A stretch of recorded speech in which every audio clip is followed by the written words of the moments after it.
Going on, everybody? It's Paul from Magpie 24/7, back out in the van with another view from the van, looking towards, well, not just Christmas Day, but looking through it, and a very, very important, huge game at St James's Park against Manchester United.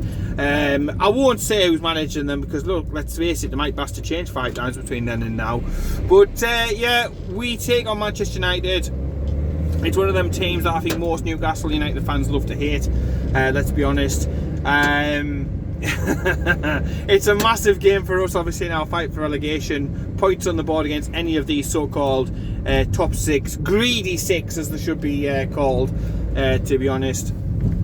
It is always a definite plus. So yeah, can we do it? You know, I go into the game again quite confident. It all depends about which Newcastle turns up. If it's the Leicester City one, not a fucking chance. But look, if we can go in with the same intensity, desire, passion, commitment, pride in the shirt that we've showed recently, you know, in defeats with a little bit of pride, would you say, against Manchester City and Liverpool, then, you know, we could upset the apple cart. I think Manchester United's team, obviously it has a lot of quality in it, a lot of class, there's no doubt about that, a lot of individual talent there. But sometimes they don't like certain situations. Sometimes I think they bottle certain situations, and I certainly think they are defeatable by anybody in the Premier League. They're not one of them teams that you go week in, week out like you used to in the 90s and early 90s and think they're going to turn up and win. That sort of is how people sort of look at Manchester City these days now. But I think Manchester United, you just never know. You are capable of getting results against them. And I think last time out as well, we showed enough to suggest that maybe we can do something. You know, couple that with obviously Eddie Howe now, with like I said before, the work ethic, the plan, actual planning, actual training, the improvement in fitness, the improvement in possession, the improvement in getting shots away, etc. And you never know, we might just stand a chance, we might be able to just upset things and get something, whether that's a point, whether that's 3 points, who knows. But look, we are desperate, and whoever, you know, whichever 11 go out for Newcastle, they should be absolutely and utterly desperate, and like a caged animal being released, should go about their work against Manchester United, just upset them. You know, the atmosphere will be fantastic, you know, as it was against Manchester City. The scarves, the noise, the sea of black and white, the war flags to display, everything, it's got to be nailed on 100% right. If we can support the lads and create the noise and create the atmosphere, the lads can be up for it, you know, get the performance. Hopefully good performances continue from the likes of Ryan Fraser, from John Joe Shelby, from Joe Linton. Agbon Lahore, shut your fucking cake all up. If we can get good performances from those, and hopefully an improvement from the likes of the Saint, maybe Mickey, Callum Wilson continuing his good form, that would be really, really handy and useful. If we can get all of those things and get a defence that can do what they need to do and try and keep a clean sheet. Clean sheet would be so huge and important at this stage of the game. If we can do all of that, get our better players involved in the game, create chances, then there's every chance that we are able to take something out of this. There are a few players who are going to be missing, unfortunately. I think Manchester United are at full strength, but Newcastle are going to be missing a few. Fernandes is going to be out probably for most of January, and obviously all the festive programme. Jamal Lewis, Eddie Howe touched on it before, and saying, look, he's going to be missing the festive programme, but we're talking weeks as opposed to months or anything else like that. So he's probably going to be back mid-January, so that's fantastic news. So yeah, that's it's some disappointment. So I suppose it's some disappointing news, but look, I'm excited and I'm hopeful about getting Lewis back, because I think when he came back into the team, he's looked like a different player. It's amazing that, isn't it? A little bit of coaching, a little bit of fitness, a little bit of tactical work, and these players who Bruce binned off so easily looked absolutely fantastic. So looking forward to getting Lewis back in. Paul Dummett, he's been seen back on the training pitches. I almost had to Google it to remember who he was. It's been that long. I think actually I was there last time he played. It was pre-season, wasn't it, against Rotherham, in all seriousness. Great to see Paul Dummett back on the pitch, because I think Paul Dummett, with his commitment and everything else that he brings to the game, I think if he is in, I think he helps us keep clean sheets. I really do. I know he's not the world's best, but I think he complements other defenders that we've got. I think he brings out better performances in them. So yeah, it was great to see him back. Again, Eddie Howe touched on the fact though it's his first day back. He's just got back into training. He's been out months, so you've got to think again it's going to be probably middle to late January before we see anything of him, you know, at all, you would imagine, in a black and white shirt. So yeah, again, so it's close, it's getting closer. He could be a big player between now and the end of the season. It all depends, obviously, doesn't it, upon the next thing I was going to get to after the injury situation, which is recruitment. Still lots of rumours flying around at the moment. Defenders being linked left, right and centre. Trippier still heavily linked, despite what some two-bit places have said on social media, shall we call it that. But yeah, so the likes of Trippier, Botman has been linked. We were linked with Manchester City forward recently, a young lad as well.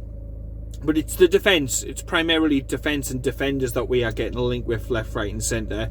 I hope and pray, and again, I think Eddie Howe touched on it, suggested it, but didn't want to give too much away, that again, things are progressing behind the scenes.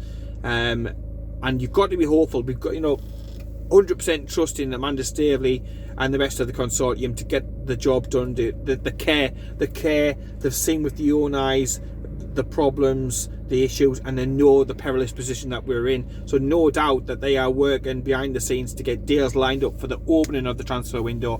We can't afford to wait till the end of the transfer window, the middle of the transfer window. It has got to be red hot, and at least 2 to 3 deals coming in straight away at the beginning, and then working on other deals as we progress through them up, because I still think 5-6 players need to come. I think players need to go out. Players are being linked with moves away, I've noticed recently, with the likes of Sean Longstaff linked to Nottingham Forest.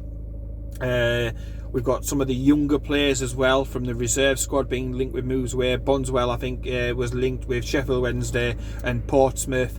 I know Luton have been sniffing around with regards to Elliot Anderson, and yeah, there is clubs coming in for some of our players. Again, Dwight Gale still being linked strongly with moves to the Championship, with the likes of Middlesbrough, West Brom, all interested in a player who is fantastic at Championship level. He's, it could be the difference if you're a Championship team. If you're just outside the playoffs to get into the playoffs, or if you're in the playoffs, a push to get those final, the 2 automatic promotion spots. So I expect players going. I expect players coming in really, really early, and then more players as we go through the weeks of January, because it's all or nothing, isn't it, at the end of the day? And I think we've just got to bring in players who are good enough for now. So obviously we've been linked with the likes of the lad for Tarkowski. I can't ever pronounce his bloody name, but you know what I'm on about. Ben Mee, the likes of that. Players with Premier League proven experience can come in straight away, operate to a good standard, and help us in the here and now. If we go down, players who may hopefully want to stay with us with regards to thinking about a project, because look, I'm more relaxed now about relegation than what I was at the beginning of the season, because I know regardless if we go down, it really doesn't matter. If I was a fan of Tottenham or a Spurs, nearly £1 billion in debt, I'd be more worried about that position, because look, we are cash rich. We've got cash to be able to spend, loads of different sponsorship opportunities and avenues that will and can be brought in line very, very shortly. There'll be a new front of shirt sponsor next season, no doubt about that, prior to probably a tour over in Saudi as well by Newcastle, at least a match or something. So even if we were to go down, the investment would still be there. We would still be able to keep all the players that we wanted to keep, who wanted to stay and be part of it. And we would rebuild and we would come back, because they aren't pissing around. It's for the long term. They've always said it's a long-term project. So I'm really chilled and really at ease with the fact that if we stay up, fantastic, and that is what I want. But if we go down, is it the end of the world? No, it isn't the end of the world, because we've got certainty and we've got people who care, and we've got investment and we've got cash to be able to spend. And I know that things, whether it's now or next season that we're in the Premier League, or whether it's 2-3 years in advance in the Premier League, we know that we're coming. Everybody behind the scenes knows that we're coming. And these Manchester Uniteds and Tottenhams and Liverpools who are running scared and trying to put every possible obstacle in our way know that they can kick the can down the road, but they can't stop the inevitability of Newcastle operating in a different stratosphere with the financial backing that we've got. So whether it's this season, next season, or the season afterwards, Newcastle for the future is looking absolutely fucking fantastic, and I'm buzzing about that. And yes, it's Christmas Eve as I record this, still hard at graft, but at the end of the day, hey, it's Christmas tomorrow for all the kids across the country, across the world. They'll be opening their presents and enjoying themselves and stuff. But look, I'm more thinking about the Happy New Year. I'm more thinking about the players that we can bring in, the deals that we can do, the manoeuvring that we can make, and the bright future for Newcastle United that is lying ahead, and I cannot wait. The club 100% has my backing. They've done everything that they possibly can do, and I believe that they will do everything possibly that they can do in the recruitment, in the transfer department, to give Eddie Howe and the rest of his coaching staff every possible avenue and tool to be able to do their job, which is to get that fourth bottom. And look, it tells you how poor the league is that we can win one game all season. I know we've got quite a few draws, which equates to a few more victories, but we're still in touch. We're still in touch, and we've still got a fighting chance to be able to pull this off. So yeah, we're going to get behind the lads, enjoy the ride. Looking forward to the atmosphere against Manchester United coming up. Not on Boxing Day, the day afterwards. So yeah, looking forward to that on Monday. It'll be special, it'll be great. It'll be even better if we can get the points out of the game. 3 points would be absolutely fantastic. It's not just about doing Man United over, which is always a great thing to be able to do, but in the course of our season and the look of the table and everything else, fantastic. Speaking of which, I don't know if you've seen on our socials, but the table without VAR cock-ups, unfucking believable. We would be 5 points better off, out of the relegation trouble, and again things would look a heck of a lot more comfortable. Just another example of how the league and the referees, your greedy six, every fucker else is conspiring to try and shaft us over the season. But it, like I said before, it doesn't matter what you do. It's inevitable. We're like the bastard fucking Terminator. You can't wear us down. We're going to keep coming back at you. Regenerate, re-identify, rebuild. The new Newcastle United is coming very, very shortly. But in the meantime, enjoy yourselves. Thank you for all the support, Magpie 24/7. Me and Carl have been going through all the pages and stuff, and the growth from the beginning of the year to now is absolutely fantastic. All the extra likes, follows and everything else. If you could do that on the YouTube page as well, we would greatly, greatly appreciate it. We just do it because we love the club, we're passionate about the club, for no other reason than that. That is it. It's just pure and simple. That is it. We love the grind. We love the news, the views, the comments, the opinions, the daft pictures, the banter, everything else like that. Absolutely love it. You'll notice across Magpie 24/7 tomorrow, we've got post scheduled, a few little messages, a few little funny things and stuff, and then we'll pick up the baton ready for Boxing Day, looking towards the game against Manchester United. Let's do the prawn sandwich brigade over. That would be absolutely fantastic. In the meantime, like I said, enjoy Christmas. Thank you ever so much. Stay safe, keep it tuned, and I'll speak to you later.